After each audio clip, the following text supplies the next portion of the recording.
Namaste आप सभी को. My name is Soumya Soni and I am a chartered accountant. So I qualified in the year 2025 and finally the day is here when I am sharing my CA final journey.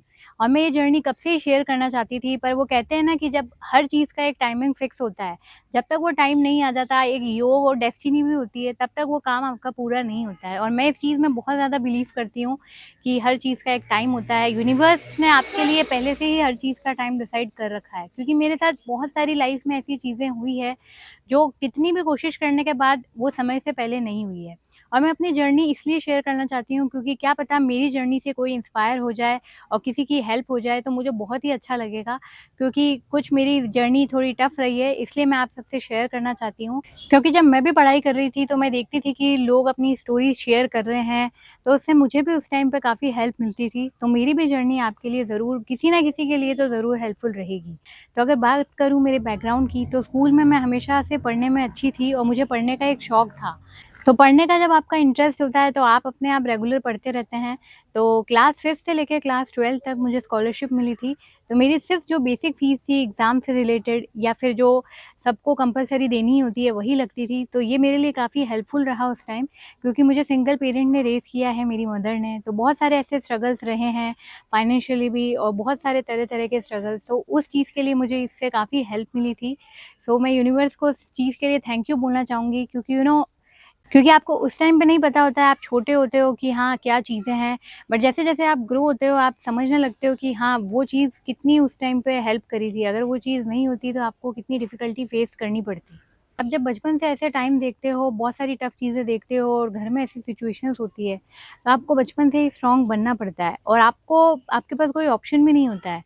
बहुत सारी ऐसी चीज़ें हुई है कि without any reason लोग jealousy रखते थे कि सिंगल पेरेंट रेज़ कर रहे हैं, इसके बाद भी ये इतनी पढ़ाई कैसे कर लेती है. तो बहुत सारी परेशानियाँ बचपन से ही देखनी पड़ी. तो मेरी जो क्लासमेट्स थी उस टाइम पे, तो कुछ लोगों के तो पेरेंट्स भी ऐसी अपब्रिंगिंग करते हैं कि उन्हें बोलते थे कि जैसे मैं उनको पढ़ाती भी थी, मैंने उनकी हेल्प भी करी, बट फॉर नो रीज़न वो लोग जेलस भी होते थे. और वो लोग, उनके पेरेंट्स खुद बोलते थे कि इससे तो क्या फ्रेंडशिप रखनी है, कुछ फ़ायदा नहीं है, ये लोग तो गरीब हैं. और उस टाइम पे बुरा ये चीज़ का नहीं लगता था कि वो ये कहते थे कि है ना, ये तो गरीब हैं और ये सिंगल पेरेंट रेज़ कर रहे हैं। बट ये लगता था कि क्या कोई गरीब है तो उसका इस तरह से मज़ाक बनाया जाएगा बिना बात के, कि वो जस्ट एक गरीब है तो आप उसको उस नज़र से देखोगे कि इससे तो कोई फ़ायदा नहीं हो रहा, इससे फ्रेंडशिप नहीं रखना। अगर लोग ही इस तरह की मानसिकता देंगे तो जो आगे की जनरेशन है उनकी भी थिंकिंग इसी टाइप से ही डेवलप होएगी। पर वो सारी जो चीज़ें हुई उन सबको इतना ध्यान नहीं दिया और उन फेस ने ही बहुत ज़्यादा स्ट्रॉन्ग बनाया। तो ऐसे इस टाइप की बहुत सारी परेशानियाँ देखी थी और उस टाइम छोटे भी थे तो थोड़ा लगता था कि हाँ, ये लोग ऐसे क्यों बिहेव कर रहे हैं। बट जब बड़े हुए, धीरे-धीरे पता चला और रियलिटी सामने आई लोगों की, तो लगा कि हाँ, चलो ठीक ही है और उन चीज़ों से हम लोग स्ट्रॉन्ग ही बने। 12th पास करी तो शुरू से ही मेरा डिसाइडेड था कि पहले मुझे सीए करना है और उसके बाद मैंने उस टाइम सोचा था कि मैं यूपीएससी की भी तैयारी करूँगी। तो सीए के साथ में जो सीपीटी का एंट्रेंस एग्ज़ाम होता है, तो उस टाइम पे सीपीटी बोला जाता था फाउंडेशन के एग्ज़ाम को, और इंटर को आईपीसीसी कहते थे। तो जो सीपीटी की क्लासेस है वो मैंने यहाँ पे लोकल ही जॉइन करी थी, फेस टू फेस क्लासेस होती थी। तो बहुत अच्छे से सब हो गया था और सारे जितने भी 12th के उस टाइम टॉपर बच्चे थे सारे इकट्ठे हो गए थे और ये लग रहा था कि क्या हो रहा है। मतलब जैसे ही हमने 12th के एग्ज़ाम दिए थे उस टाइम और सीपीटी की तैयारी इतनी तगड़ी शुरू हो चुकी थी ना, ऐसा लग रहा था कि एग्ज़ाम्स ख़त्म ही नहीं हुए बोर्ड्स के और हम लोग पढ़ाई कर रहे हैं दिन भर।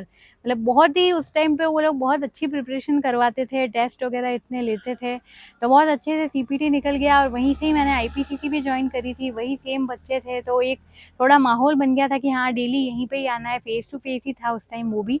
तो आईपीसीसी और सीपीटी दोनों मैंने ठीक-ठीक करके निकाल ली और फिर बारी आती है आर्टिकलशिप की, जो कि मैंने यहीं पे ही लोकली जॉइन करी थी, वो भी मेरा फेस जो था वो ठीक-ठीक निकल गया था। जब आर्टिकलशिप का 3rd ईयर आया, वहाँ से थोड़ी चीज़ें टफ होनी चालू हो गई और ये चीज़ मुझे धीरे-धीरे रियलाइज़ हुई कि हाँ, कुछ चीज़ें हैं जो टफ हो रही है। तो 3rd ईयर से ही आपको पता है कि सीए फाइनल्स की कोचिंग पहले से ही स्टार्ट करनी होती है और उस टाइम मैं ओल्ड कोर्स में थी। उस टाइम इसका और इस टाइप के सब्जेक्ट्स भी होते थे। तो कुछ क्लासेस मैंने उस टाइम ऑफलाइन करी थी फेस टू फेस और कुछ क्लासेस मैंने ऑनलाइन भी करी थी सीए फाइनल्स की। और हर सब्जेक्ट के लिए अलग-अलग जगह जाना पड़ता था, आर्टिकलशिप भी मैनेज करनी पड़ती थी। तो वो सारी चीज़ें करी उस टाइम। टीचर्स वगैरह भी सब बोलते थे, जैसे 1 साल लगभग हो गया था तैयारी करते हुए फाइनल्स की उस टाइम पे, तो टीचर्स और सबको पता ही था, तो वो बोलते थे कि हाँ, तुम लोग तो एक बार में निकाल लोगे। और एक फ्लो भी बन गया था उस टाइम, एक आप यंग भी होते हो और उस टाइम आपका पढ़ाई में ध्यान होता है, आपके ऊपर उस टाइम कोई दूसरी रिस्पॉन्सिबिलिटी नहीं होती, तो आपको सिर्फ पढ़ना ही होता है, तो आप उस टाइम पे वो चीज़ें, एक फ्लो बना हुआ होता है ना, तो आपके लिए थोड़ा ईज़ी हो जाता है। तो उस टाइम सारी चीज़ें थी और लगभग मैंने सारी कोचिंग्स कर भी ली थी और वहाँ से मेरा टफ फेज़ चालू हुआ। धीरे-धीरे जब एग्ज़ाम से 2-3 महीने पहले की बात है, मेरी तबीयत ख़राब होना स्टार्ट हुई और वो जो फेज़ था एक, मतलब आपको कई बार ऐसे ज़िंदगी में आपके तूफ़ान आता है ना, तो वो कई बार एकदम नहीं आ जाता, धीरे-धीरे ऐसे आता है और फिर आपको रियलाइज़ होता है कि ये क्या हो गया एकदम। और जब इस तरह का कुछ बड़ा तूफ़ान आता है ना आपकी लाइफ़ में, तो वो सारी चीज़ें बिखेर के चला जाता है और आप ज़ीरो पे भी नहीं, आप माइनस पे आ जाते हो। तो आप सोचो कि जब आप माइनस पे आ जाते हैं और फिर माइनस से पहले तो ज़ीरो पे आना, फिर स्टार्ट करना, तो इसी तरह का कुछ सफ़र रहा था। तो उस टाइम पे मेरी तबीयत ख़राब हुई थी और डॉक्टर्स को दिखाना और वो सब चीज़ें चल रही थी और सीए फाइनल्स की क्लासेस जस्ट मैंने ख़त्म ही करी थी कि मैंने मतलब सारा कोर्स लगभग पढ़ लिया था और रिवीजन के फ़ेज़ पे मैं आ गई थी कि चलो अब तो रिवीजन करना है और 2-3 महीने बाद एग्ज़ाम्स देंगे। बट चीज़ें ऐसी हुई, मेरी थोड़ी तबीयत ज़्यादा ख़राब हो गई, थोड़ा केस बिगड़ भी गया और ये जो जर्नी है, मैं कभी सेपरेटली कुछ मैंने अच्छा लाइफ़ में किया, यूनिवर्स ने अगर मुझे कुछ अच्छा करवाया, तो मैं ज़रूर अपनी ये वाली जर्नी भी शेयर करूँगी, क्योंकि अगर मैंने अभी ये जर्नी शेयर करी तो वीडियो भी बहुत लंबा हो जाएगा और वो एक अलग ज़ोन में चला जाएगा। पर मैं इतना ही कहूँगी कि उस टाइम पे जो चीज़ें हुई सब अचानक हुई और आप बस इतना समझिए कि इतने बड़े-बड़े जो डॉक्टर थे उन्होंने खुद घरवालों को भी बोल दिया कि आप तो भगवान से प्रार्थना करिए। अब प्रार्थना करिए, इस चीज़ का मतलब आप समझ सकते हैं कि क्या चीज़ें हैं। तो मुझे भी लगा ये क्या बोल रहे हैं और मुझे फ्रैंकली बोलूँ तो अगर मेरा उस टाइम का रिएक्शन बोलेंगे, तो मैं उस टाइम जब हॉस्पिटल में थी तो मेरे यही वर्ड्स थे कि मुझे तो सीए फाइनल्स के एग्ज़ाम देने जाना है, क्यों मतलब मुझे यहाँ पे क्यों परेशान कर रखा है, मुझे यहाँ क्यों बिठा रखा है। तो उस टाइम सब मेरी बातों पे हँस रहे थे और बोल रहे थे ये क्या बात कर रहे हैं, तो मुझे भी चीज़ें समझ में नहीं आई कि ये क्या हो रहा है। क्योंकि मैं अपने एग्ज़ाम वाले ज़ोन में ही थी उस टाइम और मैं बोल रही थी कि मेरे एग्ज़ाम है, मेरे को जल्दी यहाँ से फ्री करो। फिर उन्होंने बोला, डॉक्टर्स वग़ैरह और घर पे भी सबने बोला कि आप पहले ठीक हो जाओ, अगर आपका जीवन रहेगा तो सारी चीज़ें होएगी, उसके बाद आप सीए भी बनोगे और सब चीज़ें आराम से हो सकती है। पर हाँ, उस टाइम एक आपको पता है कि आप में एक जोश होता है ना, एक एनर्जी होती है आप में, क्योंकि आपने इतने टाइम से मेहनत करी होती है, लगातार आपने इतना टाइम दिया होता है, तो आपका एक फ्लो बना होता है, आप उसको तोड़ना नहीं चाहते क्योंकि आपको पता होता है कि आप मंज़िल के बिल्कुल करीब हैं, क्यों आप खराब करें ना सारी चीज़ें। और उस टाइम पे जो वो लास्ट ईयर था, उसके बाद सीए फाइनल का कोर्स भी चेंज हो रहा था, तो मुझे लग रहा था कि अब क्या होगा और ऐसा। पर हाँ, मैं उस टाइम एग्ज़ाम्स नहीं दे पाई और घर पे भी सबने समझाया, तो मुझे धीरे-धीरे समझ में आया कि नहीं, अभी प्रायोरिटीज़ अलग है एंड हेल्थ इज़ वेल्थ। तो अभी हेल्थ पे ध्यान देते हैं, बाद में जब सब सही होगा धीरे-धीरे वापस पढ़ेंगे और कोई ऑप्शन भी नहीं था, क्योंकि वो जो तूफ़ान ज़िंदगी में आया था और सिर्फ़ हेल्थ को लेके ही नहीं था, घर पे भी और भी बहुत सारी चीज़ें हुई। फाइनेंशियली भी बहुत ज़्यादा लॉस था, क्योंकि ऐसा जब एक टाइम आता है ना, सभी का ही मुझे लगता है कभी ना कभी टफ़ टाइम्स आता है, हर जना टफ़ टाइम देखता है। बट मेरी वो जो एक एज होती है ना, उस टाइम का आप है ना करियर बना सकते हो, आपके वो करियर बनाने का एज होता है। लेकिन उस टाइम पे ये सारी चीज़ें हो गई कि हेल्थ भी नहीं है और फाइनेंशियली भी बहुत लॉस में और सब चीज़ें मतलब ख़त्म सी हो गई है। तो मैंने उस टाइम पे, I am genuinely saying this, कि मैंने यूनिवर्स को यही प्रे किया। मैंने उस टाइम ये प्रे नहीं किया कि मैं ठीक हो जाऊँ और सीए फाइनल के एग्ज़ाम दूँ। ये सब चीज़ें मैं धीरे-धीरे टाइम के साथ समझ गई थी। तो मैंने उस टाइम यूनिवर्स को यही प्रे किया कि अगर आप मुझे इस चीज़ से बचाते हैं और मैं ठीक होती हूँ, तो है ना, ये मैं समझ जाऊँगी कि आप मुझसे कुछ बहुत बड़ी चीज़ करवाना चाहते हैं और जेन्युइनली अगर मेरी लाइफ़ में कुछ अच्छा मैं किसी के लिए कर पाऊँ, तो ही मुझे बचाना। आगे यही मैंने मैसेज यूनिवर्स को दिया और आगे आपके सामने ही है वो स्टोरी कि मैं आज आपके सामने खड़े होके अपनी स्टोरी बता रही हूँ। क्योंकि मैं जेन्युइनली ये नहीं चाहती थी कि ज़बरदस्ती किसी चीज़ को करा जाए। मैंने मतलब अपने आप को यूनिवर्स को दे दिया था कि आप जो करना चाहते हैं यूनिवर्स, वही मेरे साथ हो। अगर मेरे कुछ लाइफ़ में अच्छा लिखा है, मैं कुछ ऐसे बड़े एम्स रखती हूँ कि मैं सोसाइटी के लिए, एनवायरनमेंट के लिए, एनिमल्स के लिए, कुछ बहुत ज़्यादा जो डिज़र्विंग लोग होते हैं उनकी अगर मैं हेल्प कर पाऊँ तो मुझे बचाना, आगे ऐसा मौका देना। तो मैंने उस टाइम प्रे किया और वो चीज़ें धीरे-धीरे हुई भी। टाइम लगा और उस टाइम मुझे ये चीज़ समझ में आ गई, जैसे मैंने ड्रॉप दिया, थोड़ा गैप आया मेरी पढ़ाई में, तो मुझे समझ में आ गया था कि हाँ, चीज़ों को टाइम ज़रूर लगेगा, लेकिन मैं सीए ज़रूर बनूँगी एक ना एक दिन। मुझे पता था कि ये एक टेम्परेरी पॉज़ है और मैं शुरू से क्लियर थी, मैंने कोई सीए ऐसे उस टाइम छोड़ा नहीं था, बस मुझे ये पता था कि एक टेम्परेरी ब्रेक है, जो कि आपको लाइफ़ में कभी-कभी ब्रेक लेना ही पड़ता है। आप चाहे नहीं लेना चाहोगे ना, तो भी आपकी लाइफ़ में ऐसा फ़ेज़ कभी आएगा कि आपको ब्रेक लेना ही पड़ेगा।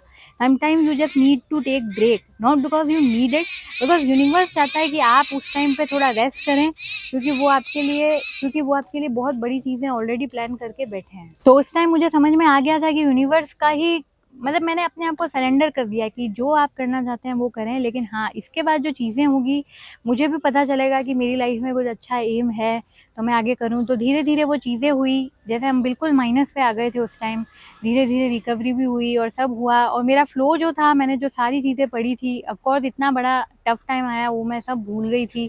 पुरानी जो भी मैंने कोचिंग्स करी थी, वो सारा पुराना मटेरियल था, अब वो कोई काम का भी नहीं रहा।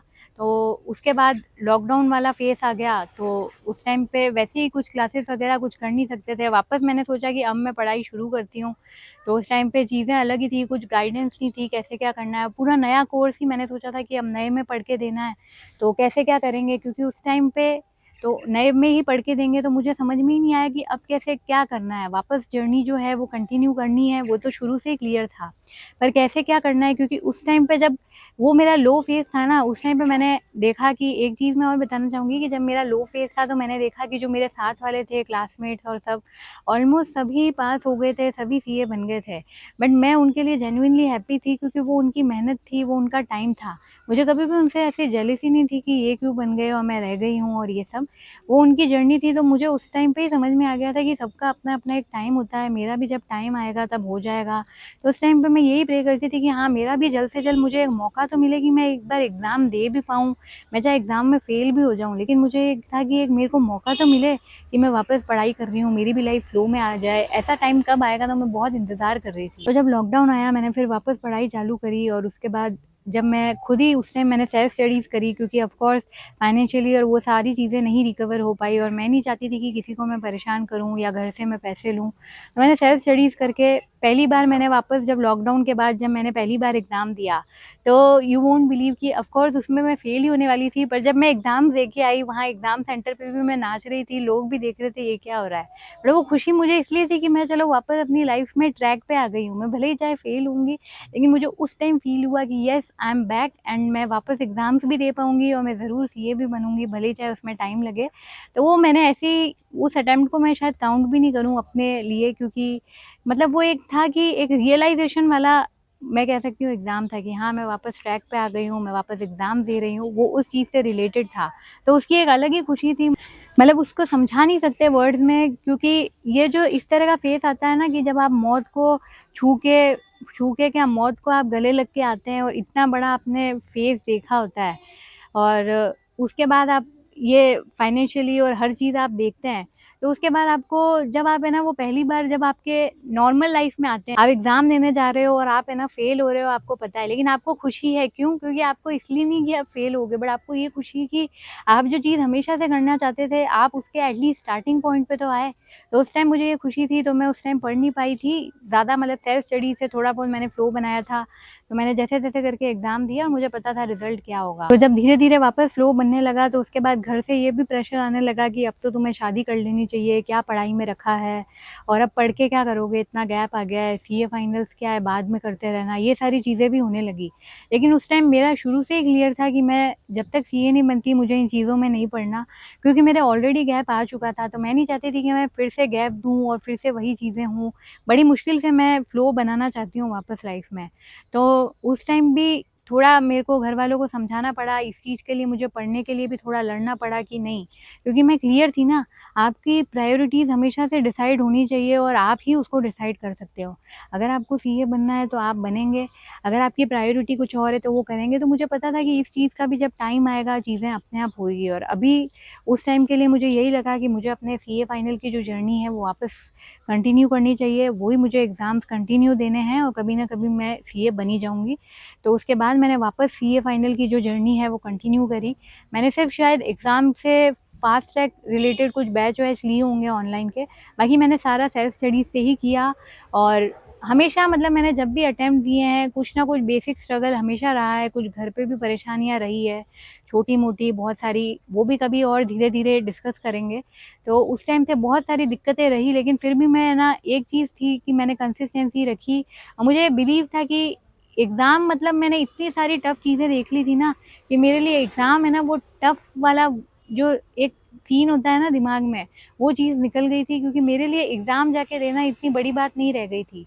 क्योंकि जब मैं इतनी ज़्यादा चीज़ें देख के आ चुकी थी ना, तो मुझे पता था कि ये एग्ज़ाम तो मैं ऐसे ही हैंडल कर लूँगी। तो एग्ज़ाम का जो प्रेशर होता है ना, वो मुझे कभी उस टाइप से नहीं लगा जैसे नॉर्मल लोगों को लगता है। लेकिन जब मैंने वापस पढ़ना चालू किया, मैं सेल्फ स्टडीज़ भी करती थी और घर पे ही पढ़ती थी ज़्यादातर, और जो कॉन्टैक्ट होता है ना, मेरे साथ वाले जो थे वो सब आगे निकल गए थे ऑलरेडी। तो एक कॉन्टैक्ट सबसे मेरा थोड़ा कम हो गया था, एक फ्लो भी मेरा टूट गया था पूरी तरह से, फिर मैंने वापस उसको बनाया। तो वो थोड़ा पढ़ना बहुत ज़्यादा डिफ़िकल्ट होता है, और उस टाइम आपकी एज जो होती है ना, वो आप 20, 21, 22 के नहीं होते हो। आपके ऊपर रिस्पॉन्सिबिलिटीज़ भी होती है, दूसरी घर की भी बहुत सारी चीज़ें देखनी होती थी, क्योंकि सिंगल पेरेंट ने रेज़ किया है, तो घर का भी थोड़ा सँभालना होता था। और कई बार तो ऐसा हुआ है कि एग्ज़ाम्स वाले दिन भी खाना बना के जा रहे हैं, और थोड़े बहुत घर के जो काम है वो भी मैनेज कर रहे हैं। बहुत सारी घर की चीज़ें होती है, वो भी आपको मैनेज करनी है, आपको एग्ज़ाम के लिए पढ़ना भी है, और भी दूसरी परेशानियाँ हैं, वो भी आपको सब देखनी है। लेकिन फिर भी मैंने वो चीज़ें हैंडल करी, क्योंकि मेरे को पता था कि अब मैं वापस गैप नहीं दे सकती। और उस टाइम जो मेरे पुराने वाले जो थे लोग, जब मैंने मतलब ये ड्रॉप किया और ये जब इतने थोड़ा-सा गैप आया था मेरा, तो उस टाइम पे पुराने जो भी लोग थे वो मुझे यही कहते थे कि तुमने तो सीए छोड़ दी और तुमसे तो पढ़ाई हो नहीं पाई, पढ़ाई पे ध्यान देना चाहिए था। तो मैंने उस टाइम पे इतना किसी को एक्सप्लेनेशन नहीं दिया, क्योंकि मुझे मेरी जर्नी से मुझे ही पता थी ना। अब मैंने उनको भी जज नहीं किया कि हाँ, ये मुझे जानते ही नहीं है, तो मैं इनको इतना एक्सप्लेनेशन क्यों दूँ। वो अपना ओपिनियन दे के चले जाते थे कि अरे तुमने पढ़ाई छोड़ दी, तुमसे पढ़ाई नहीं हो पाई, करना चाहिए था और टाइम वेस्ट कर दिया। और ऐसे कई लोग मज़ाक भी बनाते थे कि इनसे तो सीए नहीं हो पाई, ये तो बन ही नहीं पाए। और इसलिए मैंने ज़्यादा किसी उस टाइम किसी को भी बोला नहीं कि मैं अपनी जर्नी वापस कंटिन्यू कर रही हूँ। मैंने जो भी अपनी पढ़ाई है वो सिर्फ़ साइलेंस में ही करी, क्योंकि मुझे लगा कि ये अभी टाइम एक्सप्लेनेशन का और किसी से कुछ बात करने का नहीं है। ये टाइम है सिर्फ़ अपने आप पे वर्क करने का, अपनी कंसिस्टेंसी रखने का, और जो यूनिवर्स ने मुझे मौका दिया है वापस कि आपको सीए बनना है, और आपको सिर्फ़ सीए अपने लिए नहीं बनना है। आपने जो यूनिवर्स कुछ एम्स हैं जो मुझसे करवाना चाहता है, मुझे शुरू से ही पता था, उसके लिए सीए बनना है। क्योंकि मुझे पता है कि मैं सीए बनी हूँ तो मैं कुछ है ना अच्छे ही काम मतलब करने के लिए बनी हूँ। मैं सिर्फ़ अपने लिए नहीं बनी हूँ, मैं अपने लोगों के लिए, कुछ जो भी एनवायरनमेंट से रिलेटेड या कुछ जो चीज़ें मैं करना चाहती हूँ, मैं उसके लिए बनी हूँ। सबके अपने-अपने एम्स होते हैं, सबकी अपनी प्रायोरिटीज़ होती है, तो मुझे पहले से ही क्लियर था कि हाँ, वो करना है। और जो भी अटेम्प्ट वाली चीज़ें रही है कि मेरे थोड़े वापस मैंने जब पढ़ना चालू किया सेल्फ स्टडीज़ वगैरह, तो मेरे ठीक-ठाक मार्क्स आ गए थे, तो मुझे पता था कि हाँ, मैं निकाल लूँगी। लेकिन पहले की जर्नी में और अभी वापस जब मैंने कंटिन्यू किया गैप के बाद, तो ये डिफ़रेंस था कि पहले मैं दोनों ग्रुप साथ में दे रही थी, बट इस बार मैंने एक-एक करके ही देना ज़्यादा अच्छा समझा, क्योंकि मुझे पता था कि एक-एक अभी इतना फाइनेंशियली भी नहीं है, और एक-एक करके ज़्यादा सही रहेगा देना। तो मैंने ऐसे करके प्रिपरेशन दी, और हर बार मतलब मैं जब भी एग्ज़ाम देती थी कुछ नंबर से ही रह जाती थी। मतलब यू वोंट बिलीव कि एक बार मेरे 9 नंबर से रह गई एग्रीगेट में, फिर मैं 6 नंबर से रह गई, एक बार तो मैं 4 नंबर से भी रह गई थी। तो मुझे लग रहा था कि ये क्या हो रहा है, मतलब इतने कम मार्क्स से रह जाती थी मैं। तो वो सारी चीज़ें भी मैंने उससे भी सीखा कि क्यों कम नंबर से रह जाते हैं। तो उस पे भी मैं सेपरेट वीडियो ज़रूर बनाऊँगी कि अगर आप सेल्फ स्टडीज़ कर रहे हो, या आपके भी ऐसे कुछ बहुत सारे लोग होते हैं जिनके गैप आ जाता है पढ़ाई में किसी रीज़न से, किसी सिचुएशंस की वज़ह से उनको सीए फाइनल की जर्नी में ब्रेक लेना पड़ता है। तो उनको भी मैं हेल्प कर सकती हूँ कि किस तरह से आप कर सकते हैं, या फिर आप बॉर्डर लाइन पे ही अटक रहे हैं तो वो कैसे आप पास कर सकते हैं। फाइनली वो दिन आया पिछले साल, दैट इज़ 2025 में, जब मैंने वो रिज़ल्ट पास का देखा, तो मैं कह रही हूँ आपको कि जब वो मैंने पास का रिज़ल्ट देखा, मुझे भी बिलीव नहीं हुआ। ऐसा एक सपना था, लग रहा था कि जैसे वो जो पॉज़ होता है, वो फिर से आपने देखा अपनी लाइफ़ में, कि ये क्या हो गया? मतलब बिलीव ही नहीं हुआ थोड़ी देर तक। एक बार वो होता है ना कि आप इतना बड़ा तूफ़ान ज़िंदगी में देख के आए हो, इतने सारे टफ़ टाइम्स, इतनी सारी सिचुएशन फ़ेस करके आए हो, तो आपको उस चीज़ को मतलब फ़ील होने में टाइम लग जाता है कि ये सच में ये चीज़ हुई है। जो आप इतने सालों से जिसका इंतज़ार कर रहे थे, वो एक मोमेंट आपकी ज़िंदगी बदल सकता है। और मुझे पता था, वो बिलीव तो शुरू से ही था कि मतलब मैं सीए बनूँगी, ज़रूर बनूँगी। पर वो जब मोमेंट आया तो बहुत ज़्यादा खुशी हुई।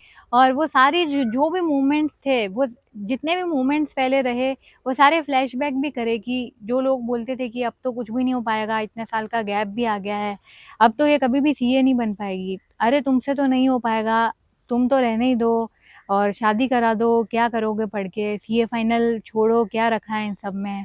पढ़ाई में तो क्या ही रखा है, अब कुछ भी नहीं रखा और गैप आने के बाद कोई मतलब भी नहीं है और पढ़ाई करके करना भी क्या है और ये तो सीए कभी भी नहीं बन सकते। इनसे तो ना हो पाएगा और शायद इनसे इतनी पढ़ाई हो भी नहीं पाई है। बट हाँ, वो सारे जो भी बातें थी वो भी याद आई, लेकिन जैसे कि मैंने बताया कि मैंने कभी किसी को कोई एक्सप्लेनेशन ही नहीं दिया। मैंने डायरेक्टली बस मैं जब सीए बनी, एक घर पे जो सीए बनी वो एक खुशी हुई, तो उसके साथ ही मुझे उस टाइम आया कि एक मैं ना उस टाइम जब माइनस वाला मेरा फेज़ था, उससे मुझे लगा कि अब चलो मैं एक नई बिगिनिंग्स अपनी लाइफ़ की शुरू कर सकती हूँ। तो मैं इसके लिए यूनिवर्स को, शिवा शक्ति को, मेरी फैमिली और जो मेरे कुछ ही लिमिटेड फ्रेंड्स हैं उनको भी थैंक यू बोलना चाहती हूँ। और भी जितने भी टीचर्स हैं जिन्होंने मुझे पढ़ाया और जो भी ऐसे कुछ व्यक्ति हैं, जो भी रैंडमली मैं इंस्पायर हुई, उन सबको भी मैं थैंक यू बोलना चाहूँगी, क्योंकि मैंने जो भी इस तरह के लोग लाइफ में, मतलब मैंने किसी की कोई बात सुनी, मुझे अच्छा लगा या मैंने यूट्यूब पे वीडियो देख के कुछ सीखा, उन सबको ही थैंक यू, क्योंकि कहीं न कहीं वो चीज़ें मेरे बहुत काम आई। और एग्ज़ाम में मैं कैसे सारी चीज़ें मैनेज करती थी कि जैसे मेरे अटेम्प्ट्स लग रहे थे, वो सब मैं सेपरेट वीडियो में ज़रूर बताऊँगी। तो ये मेरी सीए फाइनल की जर्नी थी जो मैंने आपसे फाइनली शेयर करी है और इसमें बहुत सारी बातें और भी हैं, लेकिन वीडियो फिर बहुत ज़्यादा लंबा हो जाएगा। तो इसको अभी के लिए यहीं रखते हैं और क्या पता कभी यूनिवर्स ज़रूर कुछ ऐसा बड़ा मौका भी दे, जिसमें मैं और अच्छे से और खुल के अपनी सीए फाइनल की जर्नी शेयर करूँ। तो फाइनली मुझे यही कहना है कि अगर आपके इतने सारे अटेम्प्ट्स लग रहे हैं, अगर आपके बहुत गैप भी आ चुका है, आपने पढ़ाई बीच में छोड़ी और आप सोच रहे हैं कि कंटिन्यू करें या नहीं करें, अब मतलब रहेगा या नहीं रहेगा, तो मैं यही बोलना चाहूँगी कि मतलब बिल्कुल रहेगा। आपको अगर अपने लिए करना है ना, अगर आपने ये सोच लिया कि अगर आपको सीए बनना है तो आप बनेंगे ही, क्योंकि उसके पीछे सिर्फ़ आपका रीज़न नहीं है। वो यूनिवर्स, भगवान भी चाहते हैं कि आपको सीए बनना है, तो आप बन के ही रहेंगे। आप कोई भी ऐज के हैं, कोई भी सिचुएशंस रही, आप चाहे सीए कर रहे हो या कोई और कोर्स भी कर रहे हो, सीए, सीएस, यूपीएससी, किसी भी तरह का एग्ज़ाम या कोई भी ऐसी चीज़ जो आप करना चाहते थे लाइफ़ में, बट अगर आप वो नहीं कर पाए हैं ना, और कुछ ऐसे सिचुएशंस की वजह से गैप आ गया है, लेकिन मैं यही एडवाइस करूँगी, अगर आपने सोच रखा है ना, तो आप ज़रूर वो करेंगे। पहले तो आपको खुद डिसाइड करना पड़ेगा ना, अगर आपने खुद ही वो चीज़ सोच ली कि अब तो कोई मतलब नहीं रहा इस चीज़ का, इतना टाइम हो गया है, गैप हो गया है, तो वो चीज़ नहीं होएगी। आप खुद श्योर होंगे ना, तब जाके यूनिवर्स आपको वो चीज़ देगा। वो यूनिवर्स भी आपको चेक करता है कई बार कि आप कैपेबल हो या नहीं हो। आप खुद को भी कैपेबल मानते हो क्या इस चीज़ के लिए? क्या आप सीए बनने लायक हो? कि आप जो भी काम कर रहे हो उसके लायक हो आप? अगर आप खुद मानोगे, आप खुद उसके लिए मेहनत करोगे, तो वो चीज़ आपको ज़रूर मिलेगी। तो मेरी यही जर्नी थी और मुझे इस जर्नी में बस यही था कि मुझे शुरू से पता था कि मैं सीए तो ज़रूर बनूँगी, लेकिन मेरी लाइफ़ में बस थोड़ा डिले लिखा है। तो वो डिले लिखा था मेरी लाइफ़ में। मैं लक में भी बहुत ज़्यादा बिलीव करती हूँ, क्योंकि बहुत बार मुझे लगता है मेहनत तो बहुत लोग करते हैं, but it's the luck. Sometimes आपका लक साथ में नहीं देता है, तो वो चीज़ शायद रही होगी थोड़ी और बहुत लोगों के रहती है, क्योंकि मेहनत तो, क्योंकि मुझे ऐसा लगता है कि मेहनत तो बहुत लोग करते हैं, बट कुछ लोग लक की वजह से वहाँ तक नहीं पहुँच पाते हैं जहाँ तक उन्हें होना चाहिए। बट मुझे लगता है कि अगर वहाँ तक अगर आपको पहुँचना है तो एक चीज़ है कि कंसिस्टेंसी अगर आप रखते हैं, तो मुझे लगता है कि आप वहाँ तक भी पहुँच सकते हैं। कोई भी ईज़िली कुछ भी कर सकता है लाइफ़ में, अगर आपने कंसिस्टेंसी रखी।